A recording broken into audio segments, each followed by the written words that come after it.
SBC Media. Brazil, a global economic powerhouse, deeply passionate about sports, and now home to one of the hottest markets in gaming. And we're giving it the full SBC treatment. Join industry leaders, market experts, and all the major players in the country for 3 days of content, exhibition, and epic networking at the first ever SBC Summit Rio. SBC Leaders connects the gambling industry's top-tier operators and associations to share the best ideas, collaborate on solving the biggest issues, and push innovation throughout the betting and gaming industry. If you're an operator and want to join the discussion, visit sbcleaders.com for more information.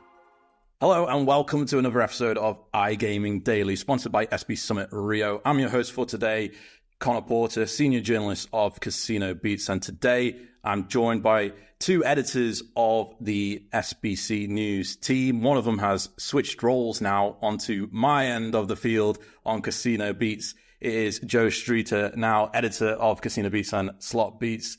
Joe, how are you doing today? And, what were your thoughts of the international break, Just pure boredom over the international break. It's been very fun to be part of the Casino Beats team, though. A really cool setup and, big shoes to fill taking over from Craig. But, the international break has been... There's been no football distractions from work, let's say that. But back to it this weekend, some good action. I know you're excited as well as me. Fingers crossed. And joining us on today's podcast as well is the editor of SBC Americas, Jessica Wellman. Jessica, first of all, happy Thanksgiving to you later on this week. Thank you. But you'll be needing to cheer yourself up a little bit because I know you're a Bengals fan and Joe Burrow got injured last week. So it looks as though the season towards a potential Super Bowl run could be over for you. So how much food are you going to eat this week to make up for those feelings? All the carbs. So it's a bummer. It's been a rough.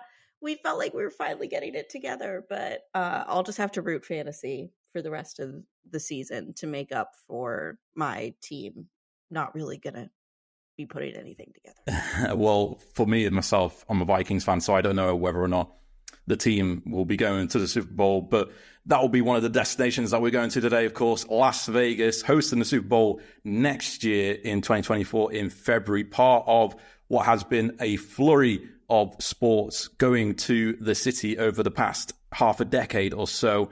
There's been a heavy influx of sports events and establishments coming to Vegas. But, they've had plenty of sports events in the past, whether it be big boxing matches or MMA fights, golf, NASCAR. They've had minor league teams as well. But no major team has moved to Vegas until the NHL's Vegas Golden Knights were established in 2017. And since then, there's been a strong relationship growing over the years between Vegas casinos and with sports. And that's going to be the topic of our podcast today. Just a further background detail on the relationship between Vegas and sports. The WNBA's Las Vegas Aces were next to move to the city in 2018 from San Antonio. Then came the Raiders from Oakland in 2020. And then just last week, MLB's 30 owners unanimously approved the move of the Oakland Athletics to the site of Tropicana Las Vegas, which will be completed by 2028 at the latest. But not only that, of course, if you've been paying attention over the weekend on TV, you would have seen the Formula One race taking place in Las Vegas as well. And of course, we've got the Super Bowl taking place in February next year too. So with Vegas essentially becoming one of the largest sports markets in the US, what kind of relationship is there between the casinos in the city and sports itself? That's what we're going to be covering on the podcast today. And we're going to start off with you, Jessica. I hope I'm not spoiling anything, but you've lived in the city before. I don't know how many stories you've told in the past about your time in the city, but certainly you would have seen the influx of sports grow within the city itself during your time there. When did you move to where you are now? Was it in... I moved to Kentucky when I started with SBC, so about a year and a half ago. And prior to that, I was in Vegas for 13 years. So I was for all of the changes. For a long time, for integrity kinds of reasons, the leagues were really averse to doing things in Vegas. The NCAA was very averse to doing too much in Las Vegas. And so really, I think the Las Vegas Aces kind of started to warm people to the idea that you could do these sorts of things. But really, it was with the Golden Knights and the success that came with that team that I think the league started to realize that. And then a year later, with sports betting becoming more mainstream, that you kind of lost the excuse of, well, you can sports bet in Vegas, and so that's why you can't do things there. Because suddenly you could sports bet in Pennsylvania and New Jersey, states with plenty of teams. And with that shift, that mindset shift kind of set the stage for them to start bringing people in. It certainly didn't hurt that, usually an expansion team in a league takes a minute to get kind of good. And the very first year that the Golden Knights played in Vegas, they made it to the Stanley Cup and lost. So that certainly helped set the stage for people to realize the opportunity that was there. Certainly, that is true. And the Aces followed up more recently with back-to-back championships, I do believe, in the WNBA. So it's starting to become a trend, really, for those Vegas teams. Whether or not the Raiders will catch up anytime soon, we're not going to make any predictions on the podcast today. But let's take it a bit more to recent times and take a look at the Formula One that took place over the last weekend.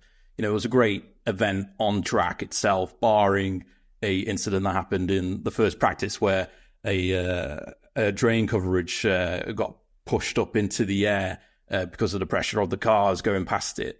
But within the city itself and the casinos, they've come under scrutiny in recent weeks, leading up to the event with the culinary union strikes, potential strikes.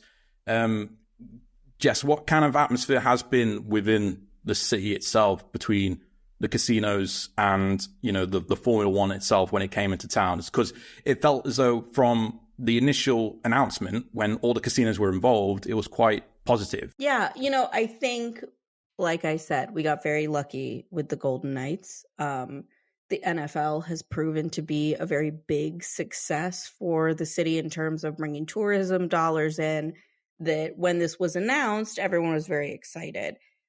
The infrastructure that came with setting up a race going through the Las Vegas Strip, I think, soured some people on exactly how beneficial this was.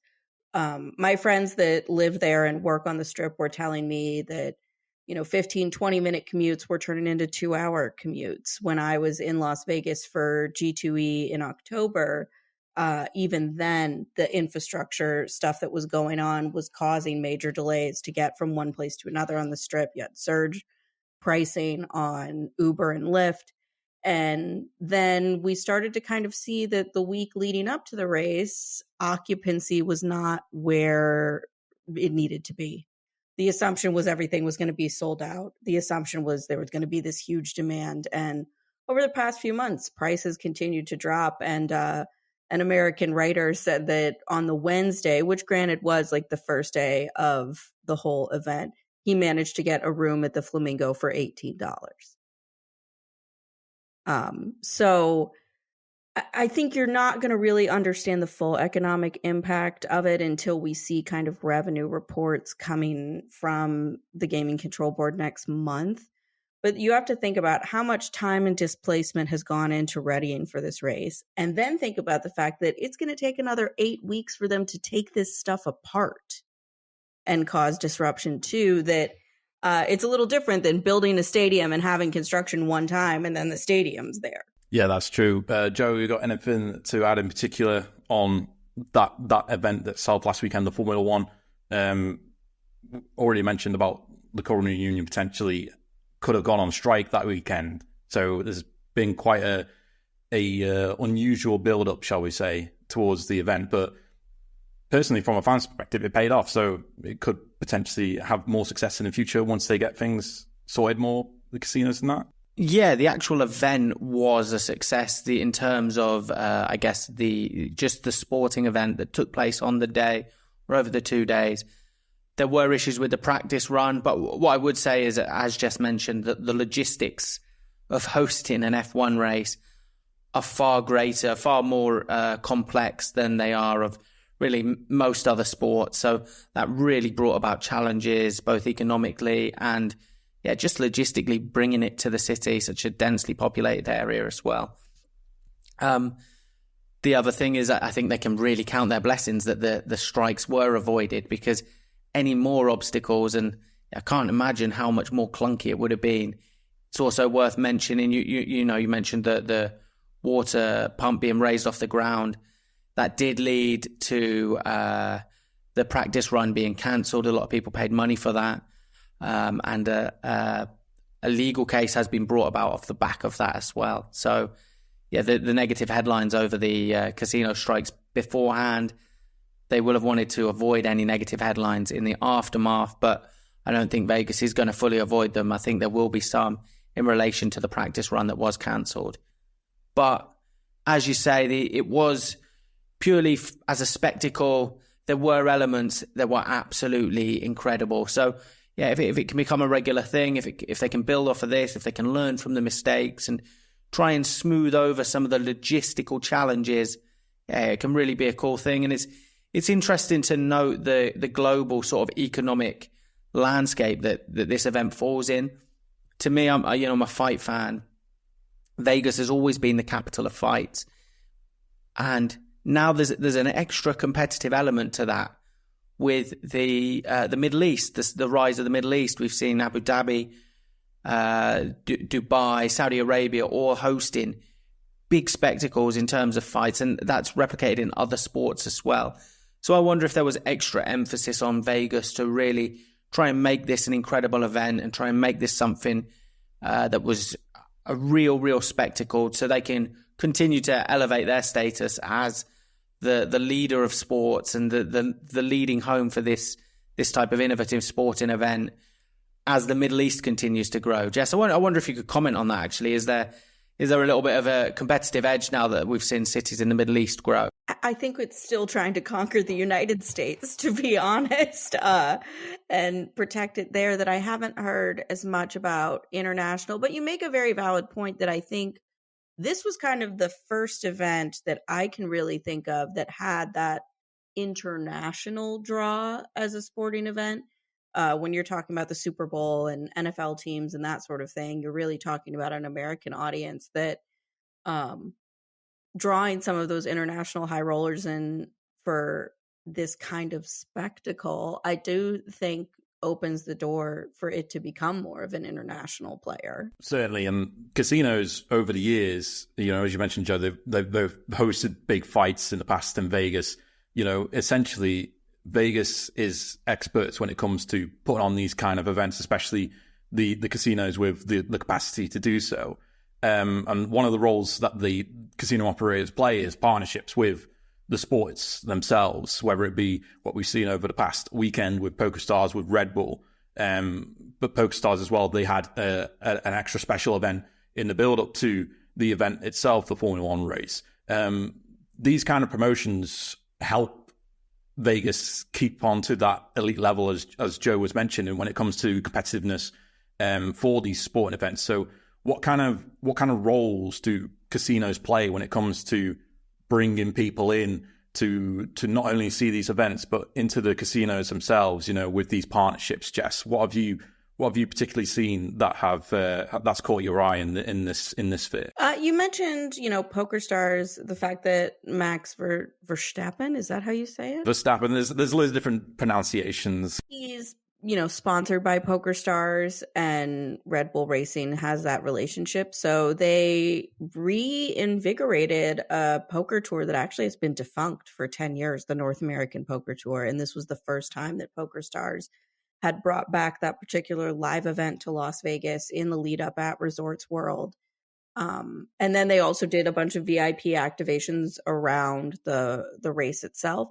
I think looking at what MGM Resorts did at Bellagio, creating that kind of riser around the lake, as we call it, the fountains, was interesting, and creating kind of experiential, all-encompassing weekends where not only do we give you a hotel, we give you food experiences and meet and greets. And I think if you look at kind of the balance sheet of casinos, you see more and more that the balance between pure gaming revenue and this nightlife entertainment revenue is getting closer to an even split, that I'm not surprised that it was about creating one-of-a-kind experiences, not just booking a hotel and selling a ticket to the race. Joe, you've seen plenty of these partnerships between operators and sports in the past from your time being editor on Insider Sport. How crucial are they for the success of not only the event itself, sporting event, but for casinos that take part in those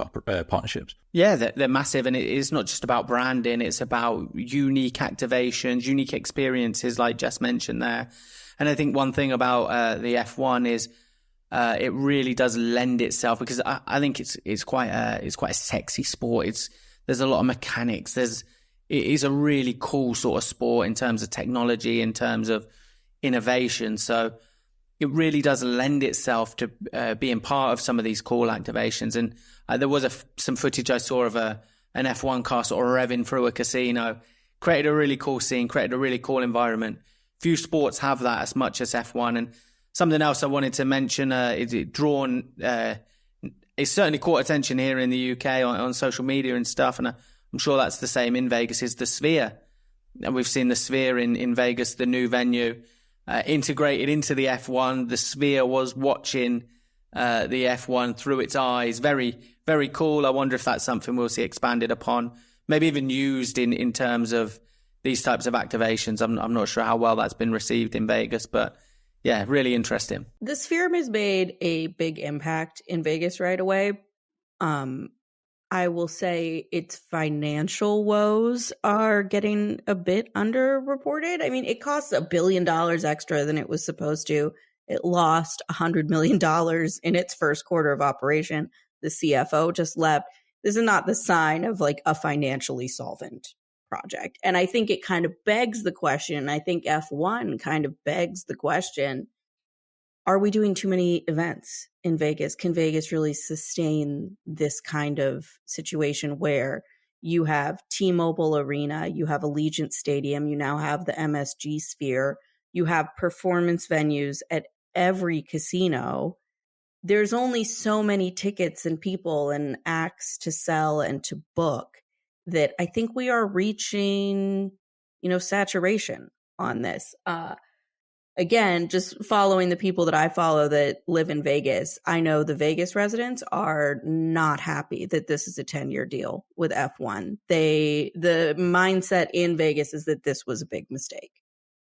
And I think if you see these revenue reports that it actually has brought a lot to the city, maybe that will change their minds. But I think we've reached the point now where Vegas is trying to do a little too much, and this place that creates these one-of-a-kind experiences are now creating experiences that feel like a big headache. Yeah, and we'll get those revenue reports probably closer to the end of the year, I imagine, with how the Game and Control Board in Nevada releases their information regarding financials. So I think it's got to be closer to the end of the year. But you already mentioned about the so many events going on in Vegas, Jess. Well, in a couple of years' time, they're going to have a baseball team arriving.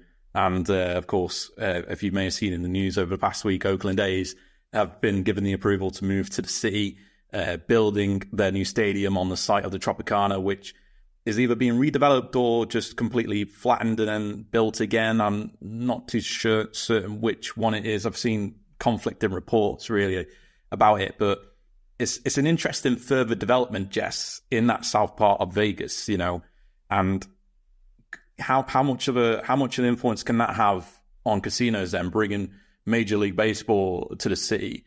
Or is there going to be a challenge for these Vegas casinos to keep up with the traffic that comes in with sports events now constantly being on in the city, as big as Major League Baseball and NFL and NHL and the WNBA as well? So there's so much going on in the city now, Jess. Are they going to be able to keep up with it all? Well, you've mentioned too, just for geographically, people who don't know, most of these sporting teams have been concentrated on the south end of the Strip. They're essentially all south of Tropicana and Las Vegas Boulevard. Well, I guess T-Mobile Arena is right at Tropicana and Las Vegas Boulevard. So T-Mobile Arena is where the Golden Knights play. Mandalay Bay is where the Aces play. Tropicana will be where the A's stadium goes. And then Allegiant Stadium is a little bit south of that. So in many ways, it's invigorated some properties that, Park MGM used to be the Monte Carlo and used to be this kind of dumpy place to stay. And I don't think people really were eager to stay at New York, or the Luxor. They're considered like lower end casinos, but now you are creating a place where they're in a very desirable place to stay. You're right that traffic wise, this is going to create hiccups, but I also it's a whole different beast, the MLB. Allegiant Stadium in the NFL works as this huge draw for away games because there's only 18 games a season. Or 17, I guess, with the bye week. There are 162 baseball games in a Major League Baseball season. So you're talking about like 81 games in the summer where it's ungodly hot. That I just don't believe this is necessarily going to be the home run that Allegiant was. Allegiant also, taxpayers did put money out for that, but that was mostly taxed through people staying in Vegas, not through the residents. This is a much less conducive kind of deal to build a stadium that I'm sounding so negative on this. I realize Joe is so excited about these things and I'm like, they suck. But I think this is the former local in me just questioning how successful this can really be. I guess the crowd is a little bit different though, right? If you're dealing with the F1 or, the UFC doing a crazy event at the Sphere or something of that ilk, you're looking at a tourist crowd a little bit. You're looking at people coming into the city for the weekend and then coming back again in a year or 2 years. Whereas if you're, and correct me if I'm wrong here, but if you're having an MLB team in the city, or if you're having an NFL team in the city, you're looking to build a core group of fans that are relative close to Vegas residents, and they come every week or near enough every week. So I guess it's sort of two different beasts you're battling there for both sets of sports. Yeah, you can take the hockey team and the football team and really see that it's kind of two different stories. The hockey team has very strong season ticket sales. Like I said, they got good very quickly, which normally doesn't happen with an expansion team. And you have Vegas is a city of transplants, and you have sports fans that wanted something that they can go and be excited about. So that has a very healthy home audience. Football, on the other hand, generally the money that they're making off of football is that, the Packers are playing in Vegas this week, so all the Packers fans are going to go to Vegas. And when you kind of, pay attention during the game and look in the stadium, there's arguably more away fans than Raiders fans at most of these games. Because again, it's just there's only so many games a year, right? The one that I notice most is when the Cowboys or the 49ers go there. The core, really big core fan bases of the NFL, when they go to play against the Raiders, you can't hear basically any of the offensive calls that the Raiders are making whilst they're trying to drive down the field, because all the crowd is just making noise because it's all away fans. But in turn, that must be paying quite well for casinos and those that have resorts on top of them as well, with hotels. Yeah, to put it in sports betting terms, typically home field advantage is worth 3 points in a football game. That if you had two teams that were absolutely evenly matched, the home team is going to be a 3-point favorite. From what I've understood about Vegas pricing, that really doesn't exist, and there's usually like maybe 0 or even 1 point adjusted in the Raiders' favor because it is an away stadium. And it's certainly going to be a big event. The Allegiant Stadium is going to be hosting a big event in 2024, the Super Bowl. Earlier this year, Jess, you may remember this comment. Earlier this year, CEO of Caesars Entertainment, Tom Reed, said that they're expecting Super Bowl level activity for the Formula One Las Vegas Grand Prix. What kind of activity are we going to be expecting for the actual Super Bowl then next February, with such a heavy influx of sports now in the city? What kind of impact is that going to have on sports betting within the city, do you think, next year? On sports betting, I think that's actually probably going to be the smallest win you have, to be honest. Certainly, I think people will place bets, but it's really going to be more who's in the pits, who's gambling at table games, who's going out to eat, who's renting out suites. That's really what's going to impact the bottom line. To give you an example from F1, by the way, I had bookmarked this and I figured I would share. Here's kind of the upside of these events for the local economy. Win table games dealers split over $700,000 in tips on Saturday, according to an insider.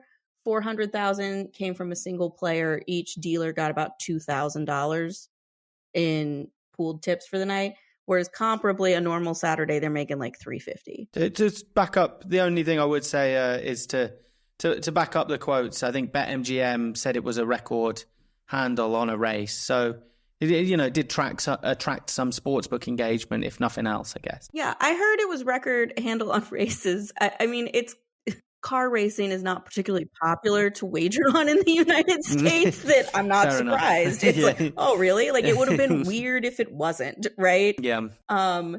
So I think the Super Bowl is going to be extremely interesting because, especially, Connor, you follow the sport. The teams that are looking like the ones that are more than likely going to be there are teams that travel extremely well. That it'll be very interesting to see how much the city takes over on that one. And again, there's no infrastructure there, right? You don't have to, you're going to have traffic like the week of, but there's no prep that goes into it the way that the disruption of building a racetrack in the middle of your city does. Exactly. So it could be a completely different event, and we're expecting it to be a completely different event as well. Jess, Joe, thank you very much for joining us today on iGaming Daily. It's been a pleasure speaking to you both and hearing your expertise, whether it comes to sports partnerships or living in Vegas itself over the years. And join us more for iGaming Daily tomorrow. Thank you for listening. SBC Media.